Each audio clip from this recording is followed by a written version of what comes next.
अस्सलाम वालेकुम तमाम देखने वालों को। मैं इरफान हैदर। मेरी खबर की तस्दीक हो गई है। जो लोग रेगुलर मुझे देखते हैं उन्हें पता होगा कि मैंने आपको मौलाना फजल रहमान के हवाले से कुछ बताया था। आज उसकी तस्दीक कर दी है बैरिस्टर गौहर साहब ने। इसके अलावा बैरिस्टर गौहर साहब ने मुज़ाकरात के हवाले से क्या नवीद सुनाई है तहरीक इंसाफ के कारकुन को, तहरीक इंसाफ के फॉलोअर्स को। इस हवाले से इस वीडियो में मैं आपको बताने की कोशिश करूंगा। और सुहेल अफरीदी ने एक खिताब किया है इंजीनियरिंग यूनिवर्सिटी में।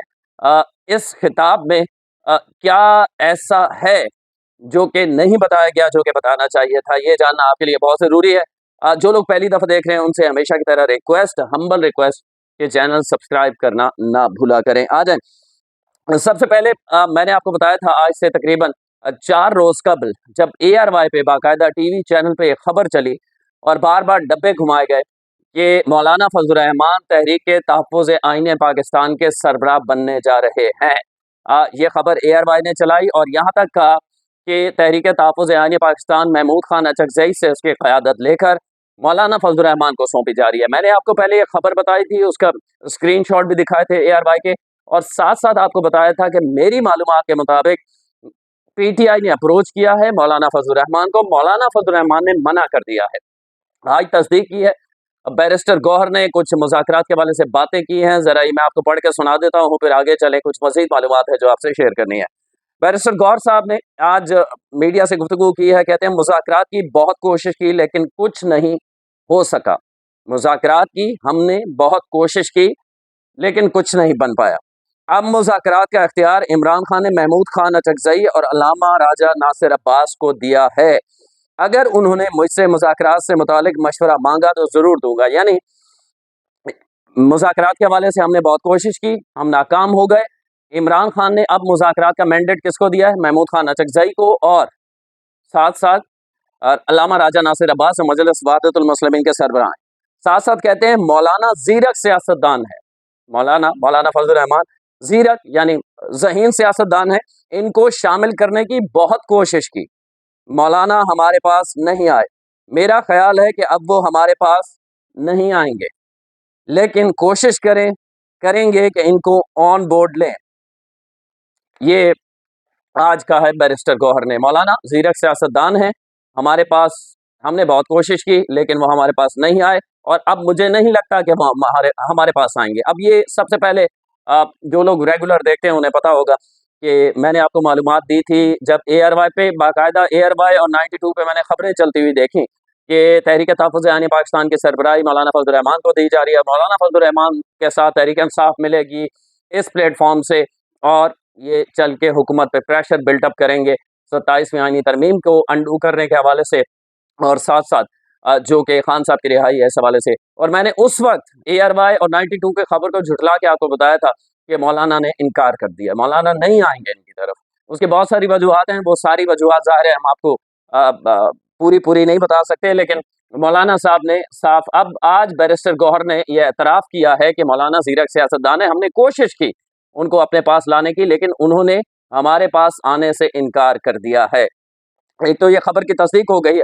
साथ-साथ बैरिस्टर गौहर साहब की आज बातों में मायूसी भी नज़र आई। मैं आपको बता चुका हूँ कि जैसे ही NA-18 का इलेक्शन हारे उमर अयूब की अहलिया और 43,000 की लीड से बाबर नवाज मुस्लिम लीग नून के जीते, तो उसके बाद एक लंबी नशिस्त हुई। कल की वीडियो में तफसील से मैं आपको बता चुका हूँ, जिस पे अंसार अब्बासी साहब ने लिखा है। हमारी मालूमात भी यही है कि उमर अयूब के घर पे बैरिस्टर गौहर और उमर अयूब की एक नशिस्त हुई, कुछ और लोग भी उसमें शामिल थे, जिसमें ये फैसला किया गया कि हर सूरत हमें मुज़ाकरात करने होंगे।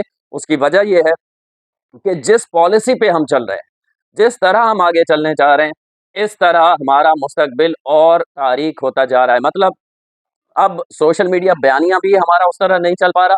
पहले जैसे फॉर्म 47 कितना बयानिया चला था। अब देखें ना, जैसे ही इलेक्शन खत्म हुआ लोग ये तनकीद कर रहे हैं कि तहरीक इंसाफ ने इलेक्शन लड़ा ही क्यों? बाइकॉट, जब 11 नशस्तों से बाइकॉट किया तो 2 पे हमाद अजहर और NA-18 पे क्यों लड़े इलेक्शन? सब पे बाइकॉट करना चाहिए था, या सब में इलेक्शन में जाना चाहिए था। तो किसी ने इमरान खान का जो पार्टी है तहरीक इंसाफ, उसका जो बयानिया है कि हमें हराया गया है, झूठ है जी, धांधली हुई है, ये बयानिया किसी ने खरीदा ही नहीं।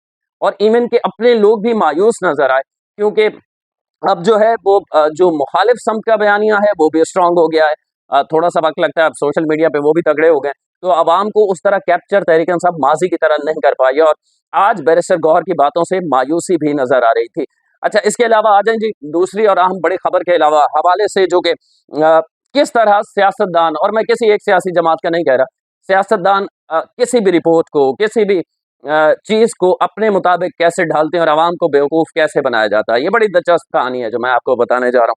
उसकी वजह यह है कि जब आपको पूरी मालूमात नहीं होगी या आप खुद जहमत ही नहीं करेंगे कुछ पढ़ने की, तो आपको कुछ भी बेचा जा सकता है, कुछ भी बेचा जा सकता है। ये माजी में नून लीग भी करती रही है, पीपल्स पार्टी भी करती रही है, और अब सबसे ज्यादा ये तहरीक इंसाफ कर रही है। तो वो मामला क्या है मैं आपको बता देता हूँ। असल में सुहेल अफरीदी साहब, वजीर आला KP के, उन्होंने इंजीनियरिंग यूनिवर्सिटी में खिताब किया है, और खिताब के दौरान उन्होंने कहा है कि 53,000 अरब की करप्शन का इल्जाम उन्होंने लगाया है। ये बेसिक वो IMF की रिपोर्ट, अब मैं वो रिपोर्ट भी आपको बता देता हूँ। अवाम के टैक्सों से पैसे, अवाम के टैक्सों के पैसे से बाहर फ्लैट्स और जजीरे खरीदे जा रहे हैं, और भी बहुत सारी बातें की। IMF अवार्ड के वाले से हमें पैसा मिलना चाहिए, हम भी तरक्याती काम करें, सारा कुछ। चले 13 साल बाद आपको याद तो आया कि तरक्याती काम जरूरी होते हैं, सिर्फ सोशल मीडिया पे बयानिए तक बात नहीं चलती। ये मैं बारहा कह रहा हूँ जब से मैं वीडियोस बनाने लगा हूँ कि अब आगे सिर्फ सोशल मीडिया का बयानिया नहीं चलेगा, आपको ग्राउंड पे परफॉर्म करना पड़ेगा, जो कि पंजाब के अंदर हमें नजर आ रहा है। हमें बहुत नापसंद हो नून लीग वाले, हम उन्हें चोर कहें, करप्शन का बादशाह कहें, जो मर्जी आप कहें, टिकटॉकर कहें वजीर आला को, लेकिन काम हो रहे हैं। ये मुखालिफ भी नून लीग के मानते हैं कि काम ऐसे हो रहे हैं जो आवाम के लिए फायदा मंद है। अब सुहेल अफरीदी साहब ने यहाँ स्टूडेंट से खिताब किया, और मुझे हैरत है कि किसी स्टूडेंट ने सामने खड़े होकर बात क्यों नहीं की कि रिपोर्ट हमने पढ़ी। अगर पढ़ी हुई होती तो इस तरह बात ना करने दी जाती। अब ये बहुत अच्छा बयानिया है। देखे जी, बाहर जायदादें, जजीरे बन रहे हैं, और पैसा जो है 53,000 अरब जो है वो करप्शन हो गए। अच्छा, सेल आउट करने के लिए ये बात बहुत खूबसूरत है, लोग हाथों हाथ खरीदते हैं ना। हाँ, बिल्कुल सही कह रहे हैं सुहेल अफरीदी। अब जिसने वो IMF की रिपोर्ट पढ़ी ही नहीं, वो बेचारे ज़हमत कर लें, पढ़ने की थोड़ी सी ज़हमत कर लें, तो आपको समझ में आएगा कि किस तरह IMF की रिपोर्ट के हवाले से मजाका खेज किस्म की गुफ्तगू लगती है। असल में IMF पे मैं साथ स्क्रीनशॉट आपको दिखा देता हूँ, ओरिजिनल IMF के पेज पे जाके आप देखें, तो उसमें लिखा हुआ है रिगार्डिंग NAB यानी नेशनल अकाउंटेबिलिटी ब्यूरो, पाकिस्तान का NAB, रिकवरीज, इसमें करप्शन नहीं है, recoveries during the period between January 2023 and December 2024 to totalling RS 5310 trillion, 53,000 अरब, जो कि वही कहा जा रहा है। वो ये कह रहे हैं इस रिपोर्ट में कि 2023 और 2024 में NAB ने, नेशनल अकाउंटेबिलिटी ब्यूरो NAB ने 53,000 अरब की रिकवरी की है। यानी जो करप्शन इन ड्यूरिंग हुई है 2023 में और 2024 में, उसको पैसों को रिकवर किया है। कितना रिकवर किया है? 53,000 अरब NAB ने किया है। ये IMF की रिपोर्ट में। आवाम को क्या बताया गया है? देखें जी, 53,000 अरब की करप्शन हुई है। वहां वर्ड क्या है? रिकवरीज, करप्शन नहीं। किस तरह? सुहेल अफरीदी, जाहिर है सामने अगर किसी ने रिपोर्ट पढ़ी हुई होती तो सुहेल अफरीदी को कहते हैं सर माफी दो, गलत बयानी कर रहे हैं। इसके अलावा जो GDP की बात की जा रही है कि अगर ये 53,000 ना होते, करप्शन ना होती, तो GDP जो है वो यहां से वहां पहुंच जाती। उसमें ये कहा गया है, अगर आप, IMF ये कह रहा है रिपोर्ट में, अगर इस रिपोर्ट को पढ़ने की जहमत करें, और इंग्लिश चले गूगल से ट्रांसलेट हो जाती है, मुझ जैसे जो बहुत अच्छी इंग्लिश नहीं जानते वो ChatGPT से या गूगल से बहुत अच्छी ट्रांसलेट कर सकते हैं उसको। वो ये कह रहा है कि अगर, IMF कह रहा है, हुकूमत, मौजूदा पाकिस्तान रियासत हमारे फॉर्मूले पे अमल करे तो अगले 5 साल में इनकी GDP 5+ हो जाएगी। अब अवाम को क्या बताया जा रहा है कि IMF कह रहा है कि आपने 53,000 की करप्शन की है, वरना आपकी GDP 5 से ऊपर होती। जो ग्रोथ है वो ये नहीं कह रहा, वो कह रहा है कि रिकवरी 53,000 की NAB ने की है, और हमारा फॉर्मूला हम आपको देते हैं, उसमें अमल करें तो। अच्छा, उसमें एक और चीज भी है, उसमें इसी रिपोर्ट में, अब ये भी सुहेल अफरीदी क्यों जिक्र करेंगे, ज़ाहिर है अपनी पार्टी के खिलाफ जाएगी बात। उसमें 2019 का भी जिक्र है उस रिपोर्ट के अंदर। पूरी रिपोर्ट कोई नहीं पढ़ेगा। अच्छा, एक और बात है, मैं ट्विटर पे गया जब ये रिपोर्ट आई ना, 53,000 अरब की करप्शन की है मौजूदा हुकूमत ने, ये है वो है, तो मैंने ट्विटर पे जाके देखा तो बहुत ज़्यादा कोई इस पे बात नहीं कर रहे थे, पीटीआई के लोग जो थोड़े पढ़े लिखे हैं।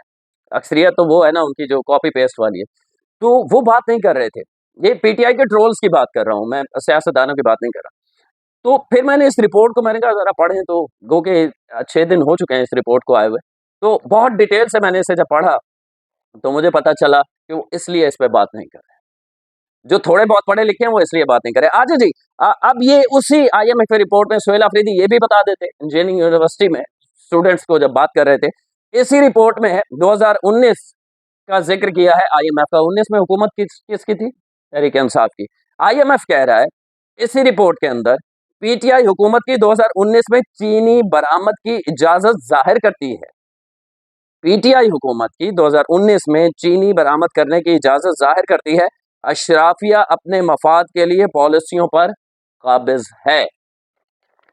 अशराफिया अब आप एस्टेब्लिशमेंट को कह दें, आप किसी बड़े ताजिर को कह दें, जो कुछ भी कह दें, तो पीटीआई हुकूमत में भी पीटीआई ने इसलिए बरामद करने की चीनी इजाज़त दी है क्योंकि अशराफिया उनसे करवा रही है। और जब पीटीआई ये करवा रही थी, अशराफिया के थ्रू कर रही थी, तो अशराफिया से अपना हिस्सा नहीं रखा होगा। थोड़ा-सा सोचा करें और रिपोर्ट्स को खुद पढ़ा करें, प्रोपेगेंडे की तरफ ना जाया करें। अगली वीडियो तक के लिए अल्लाह ने के